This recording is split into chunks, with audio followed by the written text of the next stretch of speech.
की मी शिवसेनेचं नेतृत्व करायला नालायक आहे, चला मला सांगा, मी हेही पद सोडायला तयार आहे.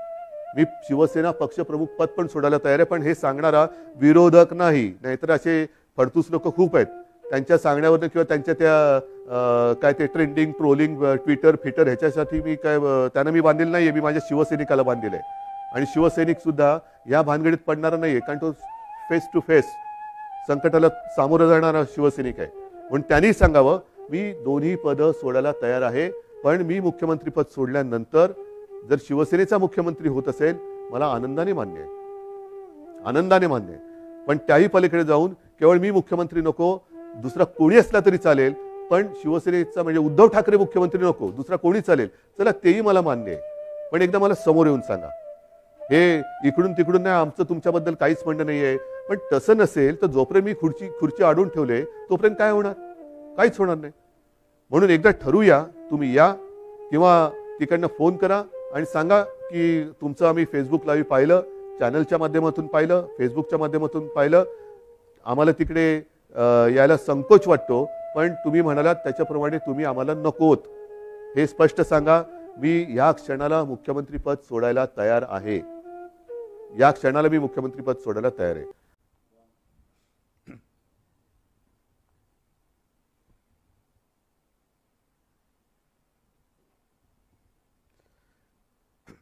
माझ्या महाराष्ट्रातील बांधवांनो, भगिनींनो आणि मातांनो, नमस्कार, जय महाराष्ट्र. बऱ्याच दिवसांनंतर किंवा बऱ्याच महिन्यांनंतर आपण भेटतो आहोत. पहिल्यांदाच एक खुलासा करतो की आजच्या माझ्या या फेसबुक लाईव्ह नंतर काही जण टीका करतील किंवा टिप्पणी करतील की मुख्यमंत्र्यांचा चेहरा पडलेला होता, त्यांचा आवाज असा भारदस्त किंवा नाकातला येत होता. तर साहजिकच आहे, त्याला कारण आजच सकाळी माझी जी कोविड टेस्ट केली ती कोविड टेस्ट पॉझिटिव्ह आलेली आहे. त्याच्यामुळे हा काही इतर कशाचाही दुष्परिणाम नाही, तर तो कोविडचा जो काही एक दुष्परिणाम असतो तो आहे. असो, बऱ्याच महिन्यांनंतर मी आपल्यासमोर आल्यानंतर नेमकं बोलणार काय आहे? बोलण्यासारख्या गोष्टी बऱ्याच आहेत, थोड्याफार मी आता बोलणारच आहे. हेही आपल्याला माहिती आहे की कोविडचा विषय निघाल्यानंतर कोविड काळामध्ये जी काही आपण लढाई कोविडबरोबर लढलो, प्रसंग बाका होता. मला तर प्रशासनाचा कसलाही अनुभव नव्हता आणि तशा त्या कठीण काळात म्हणजे कोणीही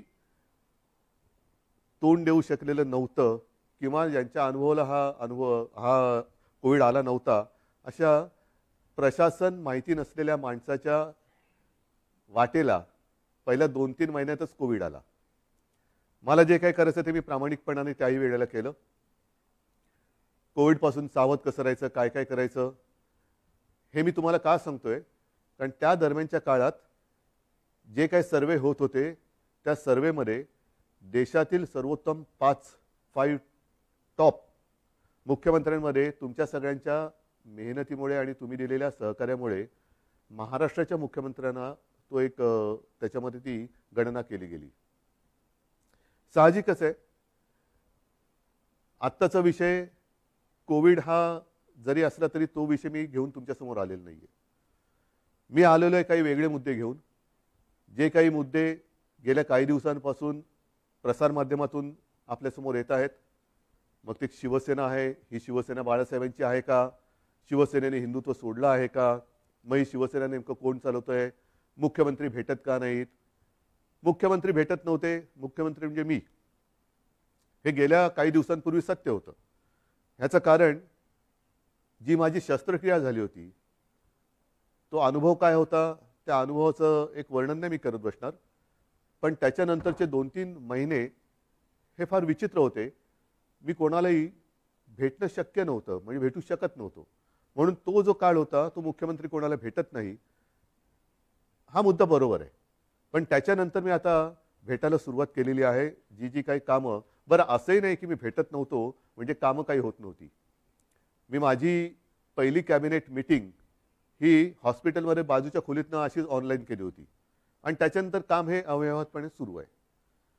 शिवसेना म्हणाल तर शिवसेना आणि हिंदुत्व हे दोन घट्ट एकमेकांमध्ये गुंफलेले जोडलेले हे शब्द आहेत. शिवसेना कदापि हिंदुत्वापासून आणि हिंदुत्व कदापि शिवसेनेपासून दूर होऊ शकत नाही. कारण शिवसेना प्रमुखांनी जो एक कानमंत्र दिलेला आहे की हिंदुत्व हा आमचा श्वास आहे.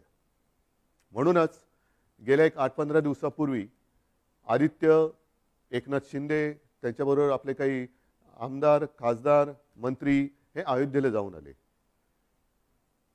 हिंदुत्वासाठी काय काय केले, कोणी कोणी काय काय केले हेही बोलण्याची आत्ता वेळ नाहीये. पण हिंदुत्वाबद्दल मी विधानसभेत, विधिमंडळात बोलणारा कदाचित पहिला मुख्यमंत्री असेल. मग नेमकं झालंय काय, ही शिवसेना कोणाची आहे? काही जण असं आरोप करतायत की किंवा असं भासवण्याचा प्रयत्न करतायत की आता काय बाळासाहेबांची शिवसेना राहिली नाही. ठीक आहे ना, बाळासाहेबांची शिवसेना आणि आत्ताच्या शिवसेनेत फरक काय नेमका? असं काय मी नेमकं केलेलं आहे की शिवसेना ही बाळासाहेबांच्या विचारापासून दूर जात चाललेली आहे? त्यावेळेला जे विचार होते तेच आपण पुढे नेत आहोत. बरं, त्याच्यानंतर म्हणजे आपल्यातून बाळासाहेब 2012 साली गेले. 2014 साली आपण एकाकी लढलो होतो. तेव्हाही आपण हिंदूच होतो, आत्ताही हिंदूच आहोत, उद्याही हिंदूच राहणार आहोत. मुद्दा, विचार हा तोच राहणार आहे, तोच असणार आहे. पण 2014 साली सुद्धा जी लढलेली शिवसेना होती आणि जिने एकट्याच्या ताकदीवरती प्रतिकूल परिस्थितीत 63 आमदार निवडून आणले आणि ते 63 आमदार आल्यानंतर त्यातले काही नंतर जे मंत्री झाले ती सुद्धा शिवसेना बाळासाहेबांच्या नंतरची शिवसेना होती. आणि त्याच्यानंतरची आत्तापर्यंतची वाटचाल म्हणजे मग मी आता गेली 2.5 वर्ष मी स्वतः मुख्यमंत्री आहे. माझ्यासोबत पहिल्या आणि आत्ताच्या मंत्रिमंडळातले जे काही सहकारी आहेत ते सुद्धा त्याच बाळासाहेबांच्या शिवसेनेतले सहकारी आहेत. म्हणजेच काय की पहिल्या प्रथम शिवसेना हिंदुत्व, शिवसेना कोणाची, शिवसेनेने हिंदुत्व सोडले का, शिवसेना बाळासाहेबांची राहिली नाही का, मग आम्हाला ती बाळासाहेबांची शिवसेना पाहिजे. मग मधल्या काळामध्ये जे काय सगळं मिळालं ते बाळासाहेबांनंतरच्या शिवसेनेने दिलं, हे मी म्हणेन कृपा करून लक्षात ठेवा. मग आता मुद्दा काय आहे की सध्या राज्यामध्ये काय चाललेलं आहे? आपल्याला सर्वांना कल्पना आहे की शिवसेनेचे काही आमदार गायब, अमुक गायब, तमुक गायब, गेले कुठे? पहिले सुरतला गेले, त्याच्यानंतर आता म्हणतात गुवाहाटीला गेले. आता त्यातल्या काही आमदारांचे आपल्याला फोन येत आहेत, आम्हाला इकडे आणले गेले, आम्हाला परत यायचंय. आपल्यामध्ये इथे असलेल्या आमदारांना काही फोन येत आहेत. मला त्याच्यामध्ये जायचंच नाहीये. हे जे माझं मनोगत आहे ती मी अवघ्या 5 मिनिटात संपवणार आहे. आणि ते एवढ्यासाठी की काल परवा जी आपली एक निवडणूक झाली विधान परिषदेची, त्या विधान परिषदेच्या निवडणुकीच्या आदल्या दिवशी हॉटेलमध्ये सगळे आपले आमदार होते. मी तिकडे गेलो आणि म्हटलं काय परिस्थिती, ही कोणती लोकशाही? ज्यांना आपण आपलं मानतो, शिवसैनिक मरवर मरतात, राबतात, निवडून देतात. जनता सुद्धा शिवसेनेच्या विचारावरती विश्वास ठेवून त्यांना निवडून देते. आणि आपली माणसं ह्यांना सुद्धा आपल्याला एकत्र ठेवावं लागतात का? अरे हा कुठे गेला बघा, तो कुठे गेला बघा. मग मध्येच कोणतरी गायब होतो, कुठे गेला होता? नाही, मी जरा बाथरूमला गेलो होतो. म्हणजे बाथरूमला गेला तरी संशय. म्हणजे बाथरूमला म्हणजे असं म्हणतात की शंका ठीक आहे, पण लघुशंकेला गेला तरी शंका. ही कुठली ही शाही? ही अशी लोकशाही काय मला आवडणारी आणि पटणार नाही. आणि मला वाटतं बाळासाहेबांनाही पटत नव्हतं आणि आपल्यालाही पटणार नाहीये. मला एक मुद्दा काय सांगायचा आहे की मला कशाचाही अनुभव नसताना जे काय घडलं, मी इच्छेपेक्षा जिद्दीने करणारा माणूस आहे. इच्छा असो वा नसो, पण एकदा जबाबदारी अंगावर आली तर ती जबाबदारी मी पूर्ण जिद्दीने पार पाडण्याचा प्रयत्न करतो. आणि त्याच जिद्दीने मी शिवसेना प्रमुखांना दिलेलं वचन पूर्ण करणारच हा निश्चय मनाशी बाळगून रणांगणात उतरलो. त्यावेळेला मी आपल्यासमोर आलो होतो, आज सुद्धा समोर आलेलो आहे. कोणताही अनुभव नव्हता. आपल्याला तेव्हा नाईलाज झाला, वेगळा मार्ग पत्करावा लागला. काँग्रेस आणि राष्ट्रवादी हे गेले 25-30 वर्ष आपण त्यांच्या विरोधात, ते आपल्या विरोधामध्ये हे लढत आलेलो आहोत. मग त्याच्यानंतर हे जे काय घडलं हे सर्वांना माहिती आहे की काँग्रेस आणि राष्ट्रवादीने, विशेषतः पवार साहेबांनी, ती बैठक आमची तिन्ही पक्षाची झाली. त्या बैठकीमध्ये सगळं ठरलं आणि ते ठरल्यानंतर मला त्यांनी सांगितलं की उद्धव जरा 1 मिनिट बोलायचं आहे. म्हटलं काय बोलायचं? आता ठरलंय सगळं. नाही 1 मिनिट. आणि बाजूला खोलीत गेल्यानंतर त्यांनी सांगितलं की उद्धव हे सगळं ठीक आहे, पण जबाबदारी तुम्हाला घ्यावी लागेल. म्हटलं का? तर तसं नाही म्हणे, आमच्याकडे पण ज्येष्ठ लोक आहेत, काँग्रेसकडे पण ज्येष्ठ लोक आहेत आणि शिवसेनेकडनं जर तुम्ही नसाल तर ते पुढे चालणं हे कठीण आहे. मी म्हटलं पवार साहेब काय मस्करी करता का? मी आत्तापर्यंत महापालिकेत सुद्धा महापौर जिंकल्यानंतर अभिनंदन करायला जातो. म्हणजे साधा महापालिकेत न गेलेला माणूस मुख्यमंत्री कसा होणार? ते बोलले नाही, तुम्हाला हे करावं लागेल. ठीक आहे, जिद्द केली. मग पवार साहेबांनी, सोनिया गांधींनी विश्वास टाकला माझ्यावरती. सोनियाजी सुद्धा मध्ये कधीतरी आपुलकीने फोन करत असतात, विचारत असतात. एक गोष्ट लक्षात घ्या की कोणताही अनुभव नसलेला माणूस इकडे बसवणं, त्याच्या मागे नुसता स्वार्थ हा विचार नाहीये. पण एक राजकारण म्हटल्यानंतर राजकारण कुठेही कसंही वळण घेऊ शकतं, पण त्या वळणाला सुद्धा अर्थ पाहिजे. उगाच काहीतरी रडकुंडीचा घाट जो म्हणतो ना, तिकडनं पोलादपूरपासून आपल्या ह्याला महाडपासून वरती महाबळेश्वरला जाताना रडकुंडीचा घाट, जो वळण वळण वळण वळण म्हणजे गाडी चालवता चालवता गाडीचा चालक हा रडकुंडीला येतो. तसं हे वळणदार राजकारण कोणाच्याच उपयोगाचं नाहीये. आजपर्यंत ह्या सगळ्यांनी मला खूप सहकार्य केलेलं आहे. प्रशासनाने तर कमाल केलेली आहे. प्रशासनाने तर मला सांभाळत सांभाळत सांभाळत काय योग्य काय अयोग्य हे सुद्धा सांगण्याचा प्रयत्न केलेला आहे. आज मी नेमकं काय बोलणार आहे, मला दुःख कशाचं झालेलं आहे, आश्चर्य कशाचं वाटलेलं आहे, धक्का कशाचा बसलेला आहे की काँग्रेस आणि राष्ट्रवादी म्हणाली की आम्हाला मुख्यमंत्रीपदी उद्धव ठाकरे नकोत. तो त्यांचा विचार आहे. दोन्ही पक्ष स्वतंत्र आहेत. ठीक आहे, सत्तेच्या तडजोडीसाठी आपण एकत्र आलो होतो असं जे काही इतर जण म्हणतायत त्यांच्याप्रमाणे सत्तेच्या साठी आपण एकत्र आलो होतो. पण आज सुद्धा सकाळी कमलनाथजींनी मला फोन केला होता. कालच सकाळी शरद पवारजींनी फोन केला. मला म्हणाले उद्धव आम्ही तुमच्या सोबत आहोत. हा त्यांच्या भरोश्याचा विषय. पण त्यांनी भरोसा माझ्यावरती ठेवल्यानंतर माझ्याच लोकांना जर मी मुख्यमंत्रीपदी नको असेल तर काय करायचं, हा मोलाचा प्रश्न आहे. माझीच लोक म्हणत असतील की ते ठीक आहे त्यांना हवे असतील पण आम्हाला तुम्ही नकोत. मग मला हेच म्हणायचं आहे की समजा माझ्या लोकांना, म्हणजे मी माझं म्हणतोय ते मला आता माझं आपलं मानतात की नाही मला माहिती नाही, कारण ते माझ्यासमोर नाही आहेत. तर तुम्ही इथे येऊन बोलायला काय हरकत होती? सुरतला जाऊन बोलण्यापेक्षा, आणखीन कुठेतरी जाऊन बोलण्यापेक्षा सरळ समोर यायचं आणि सांगायचं की उद्धवजी तुम्ही कारभार करायला नालायक आहात, हे कोविडच्या काळातले टॉप 5 वगैरे सोडून द्या, आम्हाला तुम्ही मुख्यमंत्रीपदी नको. ठीक आहे, चला मी उठतो. आणि आज सुद्धा मी तुम्हाला सांगतो, जर त्याच्यापैकी एकाही आमदाराने समोर येऊन मला सांगितलं किंवा जर त्यांनी स्टेटमेंट दिलं की उद्धव ठाकरे मुख्यमंत्री पदावरती नकोत, तर मी आत्ता मुख्यमंत्री पदाचा राजीनामा द्यायला तयार आहे. आणि ह्याच्यावरती विश्वास नसेल तर आज आपली फेसबुक लाईव्ह झाल्यानंतर आज संध्याकाळपासून मी माझा मुक्काम वर्षावरनं मातोश्रीला हलवत आहे. मला कोणताही मोह नाही. मी ओढून ताणून खुर्चीला चिकटून बसणारा नाही. मी शिवसेना प्रमुखांचा पुत्र आहे. कोणताही मोह मला खेचू शकत नाही, अडवू शकत नाही, थांबवू शकत नाही. पण हे माझ्या समोर येऊन बोला. उगाच काहीतरी शिवसेनेशी आम्ही गद्दारी करणार नाही, पण ही शिवसेना आहे आमची शिवसेना, कशाला तुम्ही हे करताय? या सगळ्या करण्यावरनं नुकसान कोणाचं होतं आहे? एक जी गोष्ट आपण लहानपणापासून ऐकत आलेलो आहोत, कुऱ्हाडीचा दांडा गोतास टाळ, तीच परिस्थिती ही आहे. ती काही जणांना ही म्हण माहिती आहे, पण त्या म्हणीमागची गोष्ट नाही माहिती आहे. ती गोष्ट अशी आहे की एकदा एका जंगलामध्ये एक लाकूड तोड्या झाड तोडत होता, म्हणजे त्याच्या कुऱ्हाडीचे घावच घालत होता. सगळे पक्षी त्याच्यावरती राहणारे हे कासावीस झाले की आपला आसरा असलेले हे झाड आता तुटणार, कोलमडून पडणार. पण त्याहीपेक्षा हे घाव घालत असताना या झाडाला वेदना किती होत असतील, म्हणून ते पक्षी त्या झाडाशी बोलायला लागले. आपल्याला निसर्गाची भाषा येत नाही, पण निसर्ग एकमेकाच्या भाषेत बोलत असेल. तर पक्षी त्याच्याशी बोलायला लागले झाडाला की दादा तुला खूप दुखत असेल ना रे, खूप वेदना होत असतील ना रे, की तुझ्यावरती हे कुऱ्हाडीचे घाव पडतायत. झाडाने काय उत्तर द्यावं की मला वेदना होत आहेत, दुःख होतंय, पण ते घाव पडतात म्हणून होत नाहीये. तर हा लाकूड तोड्या ज्या कुऱ्हाडीने घाव घालतोय त्या कुऱ्हाडीचं लाकूड हे माझ्या फांदीचं लाकूड आहे, त्याच्या मला वेदना जास्त होत आहेत, त्याच्या वेदना जास्त होत आहेत. हेच आज चाललेलं आहे. कुऱ्हाडीचा दांडा हा आपला जे गोतास काळ, म्हणजे आपली जी राजकारणातली जन्मदात्री आहे, शिवसेना आहे, तिच्यावरती तिचंच लाकूड वापरून घाव कोणी घालू नका. या समोर बसा, मी देतो राजीनामा. चला, मी तुमच्या हातामध्ये आज मी माझ्या राजीनाम्याचं पत्र तयार करून ठेवतो आहे. जे आमदार गायब आहेत किंवा त्याने गायब केलेलं आहे त्यांनी यावं आणि माझ्या राजीनाम्याचं पत्र घेऊन राजभवनमध्ये जावं. मी का नाही जात? कारण मला कोविड झालंय. त्यातून राज्यपाल महोदय म्हणाले की उद्धवजी को खुद को आने दो, चलो मैं भी आने के लिए तैयार हूं. मी यायला तयार आहे.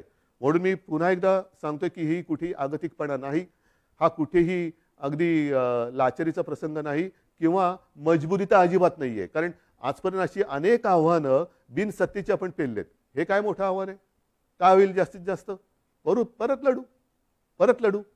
जोपर्यंत माझ्यासोबत शिवसेना प्रमुखांनी जोडून दिलेला सारा शिवसैनिक आहे, तोपर्यंत मी कोणत्याही संकटाला भीत नाही. मी आव्हानाला सामोरा जाणारा माणूस आहे. त्याच्यामुळे कोणतेही आव्हान हे घाबरून त्याला पाठ दाखवणारा नाहीये.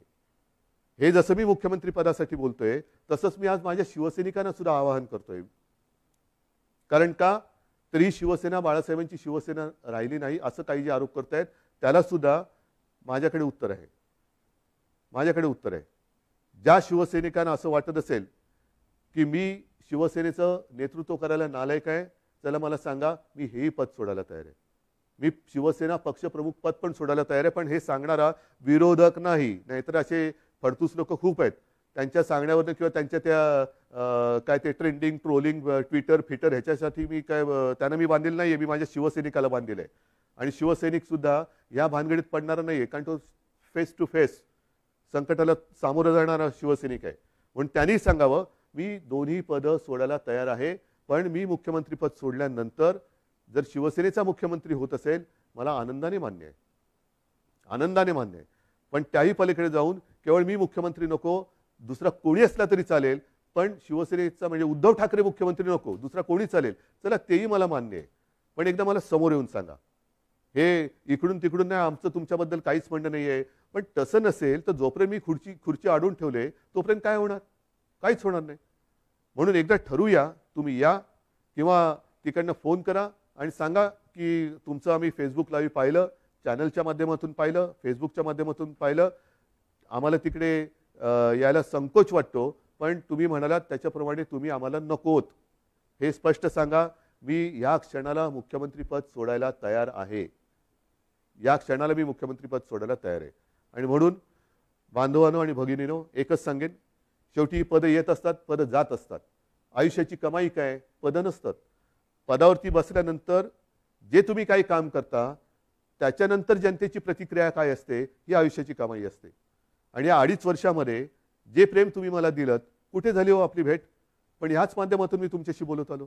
आणि अनेक जणांनी मला सांगितलं की उद्धवजी, तुम्ही बोलताना आमच्या कुटुंबातला एक माणूस आमच्याशी बोलतोय असं वाटतं. हे भाग्य मला नाही वाटत ह्याच्यापेक्षा आणखीन काय असू शकेल.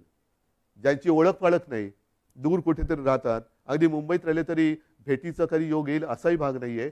पण या माध्यमातून जेव्हा मी तुमच्याशी बोलतोय तेव्हा तुम्ही आमच्या कुटुंबातले वाटतात. हीच तर आयुष्याची कमाई आहे. आणि आयुष्याची कमाई माझ्यासाठी तरी भरपूर आहे. मुख्यमंत्रीपद हे तेव्हा अनपेक्षितपणाने आलं. आत्ता सुद्धा मी यायला चिकटून बसत नाहीये. जर तुम्ही सांगाल, मी आत्ता त्याच्यावरनं पाय उतार तयार आहे. आणि हे माझं नाटक नाही, अजिबात नाटक नाही.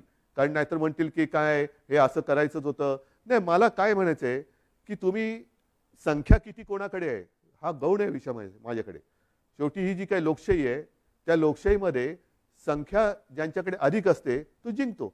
मग ती तुम्ही संख्या कशी जमवता? प्रेमाने जमवता, जोर जबरदस्तीने का धमक्या दटावण्या देऊन जमवता, हे नगण्य असतं. पण समोर उभी केल्यानंतर डोकी मोजली जातात आणि अविश्वास ठरव मंजूर किंवा अमंजूर होतो. मी ज्यांना माझे मानतो त्यांच्यापैकी किती जण तिकडे गेलेत, किती जण माझ्या विरुद्ध मतदान करतील, नाही. एकाने जरी माझ्या विरुद्ध मतदान केलं तरी ते माझ्यासाठी लाजिरवाणी गोष्ट आहे. आणि म्हणून मला हे एकही मत माझ्यावरती त्यांना अविश्वास ठराव दाखवण्याची वेळ येऊ नये म्हणून त्यांनी मला सांगावं. मी कुठेही त्या नावाचा उच्चार करणार नाही, वाच्यता करणार नाही. तुम्ही सांगा, मी मुख्यमंत्रीपद सोडलं, बस. ह्याच्यावर आणखीन काय सांगू? मी माझं मन घट्ट करून तयारीने बसलेलो आहे. मात्र बांधवांना आणि भगिनींना एकच सांगेन की जे प्रेम तुम्ही आजपर्यंत दिलं, उद्या मी सांगितलेलंच आहे की मुख्यमंत्रीपदी माझी राहायची अजिबात इच्छा नाही. पण त्याच्यानंतर सुद्धा जेव्हा जेव्हा आपली भेटगाठ होईल, ती मात्र जसा मी फिरत जाईन तशी प्रत्यक्ष होईल. तेव्हा मात्र तुम्ही हे दाखवत असलेलं प्रेम हे सदैव असंच कायम ठेवा, एवढीच विनंती करतो. धन्यवाद. जय हिंद, जय महाराष्ट्र.